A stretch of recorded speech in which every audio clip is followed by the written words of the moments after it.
दोस्तों सबसे पहले एक बात क्लियर कर देता हूँ। भूत प्रेत आत्मा तंत्र तांत्रिक ये सभी कुछ कहीं ना कहीं तो हकीकत है, एग्जिस्ट करते हैं। अब बहुत सारे लोग कहेंगे कि तू इतने दावे से कैसे कह सकता है, क्या तूने कभी कुछ ऑब्जर्व किया है? तो हाँ, ऑब्जर्व भी किया है और मैं इस चीज पर, इस शक्ति पर, तीसरी शक्ति पर भरोसा बिलीव करता हूँ। नमस्कार, आपका स्वागत है अपने खुद के YouTube चैनल पर जिसका नाम है चाचा के फैक्ट्स। और आज की हम इस वीडियो में एक कहानी के बारे में जानेंगे जो असली है, क्योंकि हर किसी की एक अपनी सोच होती है। जिसने देखा महसूस करा वो भूल कभी नहीं सकता, लेकिन जिसने कभी कुछ महसूस ही नहीं करा वो कुछ भी कह सकता है। चलिए अब चलते हैं कहानी की तरफ। नमस्कार, मेरा नाम नितिन है और ये कहानी शुरू होती है मेरठ के एक परिवार से। मेरठ का ये परिवार जिसमें है एक पापा, एक मम्मी और एक 8 साल की गुड़िया, यानी 8 साल की उनकी प्यारी सी बेटी। मेरठ का ये परिवार एक किराए के घर में रहता है, लेकिन पापा को ऑफिस दिल्ली आना पड़ता है तो बहुत ज्यादा ट्रैवल करना पड़ता है। तकरीबन 1-1.5 घंटा तो ट्रैफिक में चला जाता है। इनके पास एक पुराना स्कूटर है और आप भी जानते हैं कि एक मिडिल क्लास आदमी के लिए डेली कन्वेंस चार्जेस निकालना बहुत मुश्किल हो जाता है, क्योंकि कभी कभी तनख्वाह आने में थोड़ा समय लग जाता है और इसी वजह से घर की सारी आर्थिक स्थिति खराब हो जाती है। तो यहाँ पापा और मम्मी डिसाइड करते हैं कि क्यों ना हम अपना एक किराए का घर दिल्ली या उसके आसपास ही कहीं देख लें। बात वैसे कायदे की भी है, थोड़ा सा पेट्रोल का भी खर्चा बच जाएगा और ऑफिस आने जाने में समय की भी बचत होगी। तो पापा यहाँ ये कहते हैं। चलिए इनके नाम भी बताता हूँ।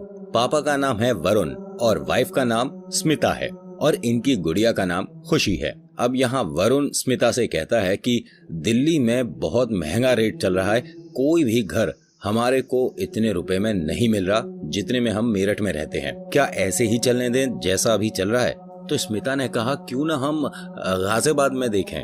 गाजियाबाद दिल्ली के काफी पास है और वहाँ कुछ नई सोसाइटी बनी है, कोई राजनगर एक्सटेंशन करके। तो यहाँ वरुण ये कहता है कि सुना तो मैंने भी है, लेकिन वहाँ तो बहुत आलीशान कुछ अपार्टमेंट्स वगैरह हैं, हम अफोर्ड नहीं कर पाएंगे, हमारी हैसियत से या ये कहें कि हमारी औकात से बहुत बाहर है। स्मिता ने कहा कि क्यों ना एक बार जाकर बात करके देखें, क्या पता कोई हल निकल जाए। दोस्तों कहानी ना पूरी सुनिएगा, तभी आपको इसमें मजा आएगा। कहीं ना कहीं बीच में छोड़ देंगे या आगे स्किप करके देखेंगे तो हो सकता है कि बीच के कुछ इम्पोर्टेंट बातें आप मिस कर जाएं। अब जानते हैं आगे। अब यहाँ वरुण और स्मिता दोनों गाजियाबाद में राजनगर एक्सटेंशन में आकर इधर उधर लोगों से बात करना शुरू करते हैं। हर किसी से पता करने की कोशिश करते हैं कि क्या कहीं कोई किराए के लिए घर खाली मिलेगा। अब उनको इस तरह से बात करते देख एक डीलर सुन लेता है। डीलर के कान वास्तव में बहुत बड़े होते हैं और बहुत दूर तक सुन लेते हैं, लेकिन कभी कभी वो सुनने वाली बातों को भी अनसुना कर देते हैं। अब यहाँ डीलर भाई साहब पहुंचते हैं वरुण के पास और कहते हैं कि साहब आप इधर उधर कहाँ घूम रहे हो और किराए के मकान को आप क्यों ढूंढ रहे हैं? मैं आपको ऐसा मकान दिखाता हूँ जो कि आप खरीद सकते हैं, आपके बजट में होगा। तो स्मिता बड़े अचरज में देखती है और सोचती है कि यहाँ हम मकान कैसे खरीद सकते हैं, क्योंकि यहाँ के तो किराए के मकान भी हमारी हैसियत से बाहर है। अब यहाँ स्मिता वरुण से कहती है इनके चक्कर में आने की जरूरत नहीं है, चलो हम कहीं और जाकर मकान की तलाश करते हैं। लेकिन मैंने कहा ना, डीलर भाई साहब के कान बहुत तेज होते हैं। डीलर ने ये बात सुन ली और कहा भाभी जी आप इतना परेशान क्यों होते हो, मैं आपको लेकर चलता हूँ ना, मैं आपसे कोई कमीशन भी नहीं लूंगा, बस आप ये देख लो कि आपको अपार्टमेंट कैसा लगा, आपको घर कैसा लगा, एक बार देखने में क्या बुराई है। अब उसका इतना कहने पर वरुण ने हाँ कर दिया। वरुण ने कहा अच्छा ठीक है, आप जिद मत करो, दिखाओ मुझे कौन सा घर है और कितना होगा किराया। अब डीलर भाई साहब उन दोनों को एक अपार्टमेंट तक लेके गए। नीचे के 3 या 4 फ्लोर पर तो फैमिली थी, लेकिन बाकी पूरा अपार्टमेंट खाली पड़ा था। करीब करीब 13 माले जाने के बाद उनका घर आया।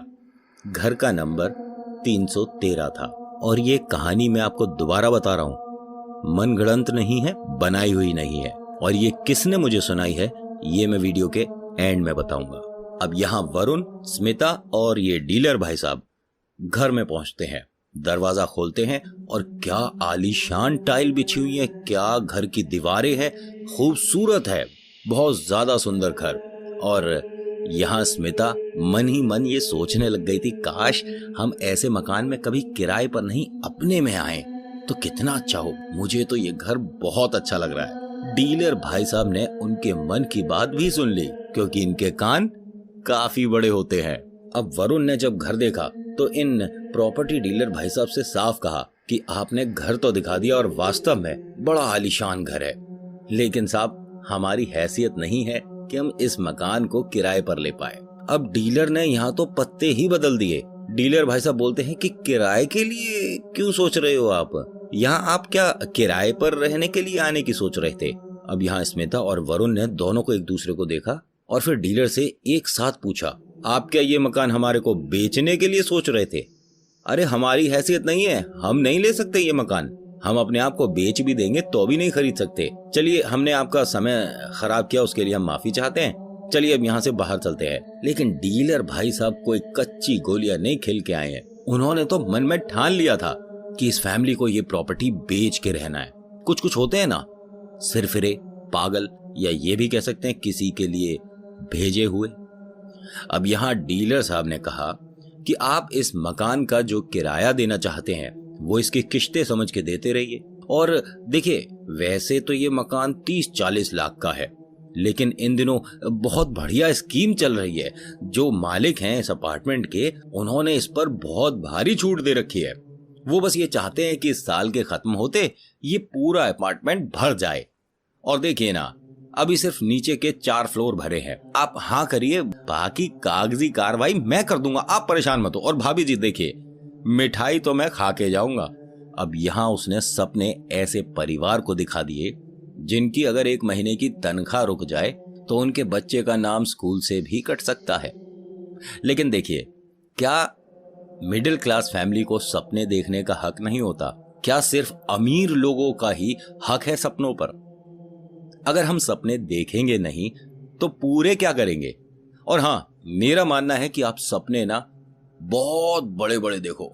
सच बता रहा हूं, उसे पूरा करने के लिए जो फिर मेहनत, शिद्दत और लगन लगती है ना, छोटे छोटे सपने कब पूरे होते चले जाते हैं पता भी नहीं चलता। अच्छा, वीडियो अगर अच्छी लग रही है अभी तक तो लाइक जरूर करिएगा।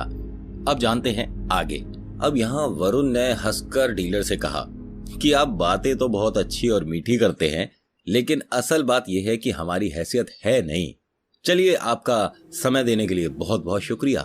अब उन्होंने स्मिता का हाथ पकड़ा और उस मकान से बाहर चल दिए। लेकिन स्मिता ने एकदम से उसका हाथ झटक दिया और वरुण से कहा कि नहीं, हम तो ये मकान अब खरीद के रहेंगे।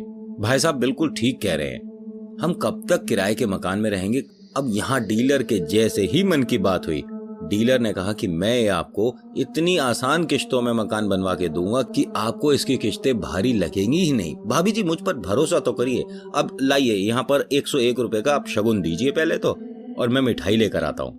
अब स्मिता ने फटाफट से 101 रुपए दिए और कहा, भाई साहब बूंदी के लड्डू लाइएगा, इन्हें बड़े पसंद है। पहली चीज, बड़े बुजुर्गों ने कहा है, खाली जगह कभी भी मीठा खाकर नहीं जाना चाहिए। क्यों कहते थे बड़े बुजुर्ग? उन्होंने हकीकत देखी थी और उन्हें सब पता था। खैर, अब यहाँ स्मिता बालकनी में खड़ी थी और लड्डू खा रही थी। तभी बराबर वाले घर से एक औरत ने स्मिता की तरफ देखा और हाथ से हेलो का इशारा करा कि भाई स्वागत है आपका। अब स्मिता ने भी हाथ हिलाया और स्मिता ने बड़ी तेज आवाज में पूछा, क्या नाम है आपका? मैं यहाँ पर अब आने वाली हूँ, हम लोग यहाँ शिफ्ट होने वाले हैं, आप कहाँ रहती हैं? तभी अंदर से डीलर भाई साहब ने आवाज दी, भाभी जी कौन है? अब स्मिता वापस कमरे में आती है और खिड़की की तरफ इशारा करके कहती है कि इस वाले घर से अभी एक बहन जी दिख रही थी, तो मैंने उनसे पूछा कि भाई आप कब से रह रहे हैं? भाई पड़ोसी भी हैं यहाँ, तो जान पहचान होनी चाहिए ना भाई साहब। डीलर ने फटाफट यहाँ से अपना लड्डू खत्म किया, हाथ झाड़े और कहा कि चलिए बाहर चलते हैं, ऑफिस में बैठकर कागजी कार्रवाई करते हैं। जवाब नहीं दिया उसने। अब स्मिता ने चलते वक्त फिर कहा कि भाई साहब जिनको मैंने देखा था वो कौन से वाले मकान में होंगी? ये इधर वाला मकान था या इसके आगे वाला? थोड़ा कंफ्यूज थी तो पूछना चाह रही थी। डीलर भाई साहब ने फिर से बात काट दी। वरुण से कहते हैं कि आप कितने साल के लिए ये मकान लेना चाहते हैं? मैं अपने मालिक से ना बात करके 5 साल और बढ़वा दूंगा, जिसकी वजह से इस मकान की जो अमाउंट है ना उसमें थोड़ा सा आपको रियायत और मिल जाएगी। और हाँ, कोई एक्स्ट्रा चार्जेस नहीं लूंगा इस बात के, ना आपके कोई एक्स्ट्रा पैसे जाने दूंगा। आप बड़े भाई जैसे हैं। अब स्मिता भी बात भूल गई थी, लेकिन इशारे मिलने लग जाते हैं। जब भी कुछ ऐसा घटने वाला होता है जो कि नहीं होना चाहिए, उसके इशारे कुदरत की तरफ से, भगवान की तरफ से या शैतान की तरफ से मिलने लग जाते हैं। वो अलग बात है कि आप कितना उसे ऑब्जर्व करते हैं, कितना उसे ध्यान से देखते हैं या उसको कितना सच मानते हैं। अभी तक तो सब सही चल रहा था, लेकिन इनकी जिंदगी में ये घर कहीं एक गलत कदम तो साबित नहीं होगा। अब यहां वरुण और स्मिता ने कागजी कार्रवाई पूरी करी, खुशी खुशी अपने घर आते हैं। मेरठ आकर अपनी बेटी से गले मिलके बहुत सारी बातें करते हैं, सब कुछ बताते हैं। बेटा बहुत प्यारा घर मिला है, यहाँ पे तो सिर्फ एक कमरा है, वहां पर आपको 3 कमरे मिलेंगे, और बेटा बाहर वाला कमरा तो बहुत बड़ा है, और हमारा जो किचन है उससे ना सामने ग्राउंड दिखता है, बच्चे उसमें खेलते हैं, पार्क है। अब यहाँ तो खुशी का ठिकाना ही नहीं था। लेकिन खुशी ने कहा कि पापा यहाँ जो मेरे इतने सारे फ्रेंड हैं ये सब छूट जाएंगे, अब बताइए वहाँ मुझे कोई जानता नहीं पहचानता नहीं। तो उसके पापा ने अपनी बिटिया को कन्विंस कर लिया, क्योंकि देखिए अपनी गुड़िया को कन्विंस करने में पापा को कितनी देर लगती है, ज्यादा से ज्यादा 1-2 मिनट, और कभी कभी तो उससे भी कम। पापा ने फटाफट से एक प्यारी सी डॉल निकालकर अपनी डॉल के हाथ में रख दी और कहा, एक काम करना, जब तक आपके दोस्त नहीं बनते इसे अपना दोस्त बनाए रखना, और हाँ, हम अगले महीने ही उस घर में शिफ्ट होने वाले हैं। पंडित जी से बात करी है, उन्होंने कहा है कि सबसे अच्छा मुहूर्त है अगले महीने। अब यहाँ स्मिता बहुत खुश थी, अपने सभी रिश्तेदारों को फोन कर करके बता रही थी कि मैंने घर ले लिया है, अगले महीने वहां पे मुहूर्त होगा। गाजियाबाद में कोई राजनगर एक्सटेंशन था, वहां पे इस अपार्टमेंट में घर लिया, बहुत खुश। यकीन मानिए, एक मिडिल क्लास परिवार के लिए एक छोटी सी साइकिल बहुत मायने रखती है। ये तो इनका अपना खुद का घर होने वाला था। क्या हुआ इनके साथ, मैं क्यों ये कहानी आपको सुना रहा हूं? इतना प्यारा सा परिवार है, सब खुश हैं, किसी को कभी परेशान नहीं करा, किसी को कभी ब्लेम नहीं करा, ना किसी की निंदा करी, ना किसी को तंग करा। लेकिन ये परिवार उस घर तक क्यों पहुंचा, बताऊंगा अगले पार्ट में। तो दोस्तों, आज की वीडियो में इतना ही। आज की ये कहानी आपको अभी तक कैसी लग रही है? आपके मन में कोई भी सवाल है, कुछ भी कहना चाहते हैं तो प्लीज कमेंट जरूर करिएगा। अच्छी लगी तो लाइक करिएगा, और हाँ, चैनल पर पहली दफा आए हो तो प्लीज सब्सक्राइब का बटन जरूर दबाइएगा। मेरा नाम नितिन है। वीडियो देखने के लिए शुक्रिया। मुलाकात करूंगा आपसे एक अगली वीडियो में।